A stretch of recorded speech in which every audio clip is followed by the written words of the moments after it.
बहुत समय पहले प्रजापति दक्ष की पुत्री सती भगवान शिव की परम भक्त थीं। उन्होंने शिव को अपने पति के रूप में पाने के लिए कठोर तपस्या की। उनकी भक्ति से प्रसन्न होकर शिव ने उन्हें पत्नी के रूप में स्वीकार किया।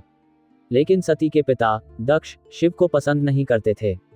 एक दिन दक्ष ने एक विशाल यज्ञ का आयोजन किया और सभी देवताओं को आमंत्रित किया, परंतु शिव को आमंत्रण नहीं दिया। सती जब वहां पहुंची तो उन्होंने अपने पिता को शिव का अपमान करते देखा। ये सहन न कर पाने के कारण उन्होंने स्वयं को यज्ञ की अग्नि में भस्म कर लिया।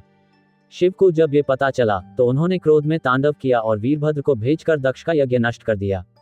वे सती के पार्थिव शरीर को लेकर पूरे ब्रह्मांड में घूमने लगे। उनके दुख को देखकर भगवान विष्णु ने सती के शरीर को चक्र से कई भागों में विभाजित कर दिया, जो पृथ्वी पर शक्तिपीठों के रूप में स्थापित हुए। फिर कुछ सालों बाद सती ने हिमालय राज के घर में पार्वती के रूप में जन्म लिया।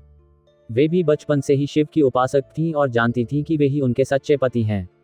लेकिन शिव सती के वियोग में योग साधना में लीन थे। पार्वती ने दृढ़ संकल्प लिया और कठोर तपस्या शुरू की।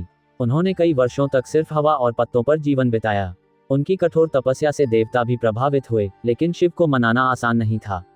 इस बीच राक्षस तारकासुर को यह वरदान था कि उसे सिर्फ शिव पुत्र ही मार सकता है। इसलिए देवताओं ने पार्वती की तपस्या में सहायता की।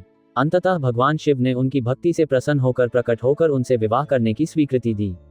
शिव और पार्वती का विवाह हिमालय पर्वत पर बहुत धूमधाम से हुआ। देवता, ऋषि मुनि और स्वयं ब्रह्मा विष्णु भी इस विवाह में उपस्थित हुए। शिव बारात में अघोरी रूप में आए, जिसे देखकर पार्वती की मां कुछ विचलित हुई, लेकिन पार्वती को शिव के दिव्य स्वरूप पर पूर्ण विश्वास था। विवाह के बाद दोनों कैलाश पर्वत पर रहने लगे और इनसे भगवान कार्तिकेय और भगवान गणेश का जन्म हुआ। शिव और पार्वती का प्रेम सिर्फ सांसारिक नहीं बल्कि आध्यात्मिक भी था। पार्वती ने शिव से प्रेम, त्याग और भक्ति का पाठ पढ़ाया तो शिव ने उन्हें अर्धनारीश्वर रूप में स्वीकार कर स्त्री शक्ति की समानता का संदेश दिया।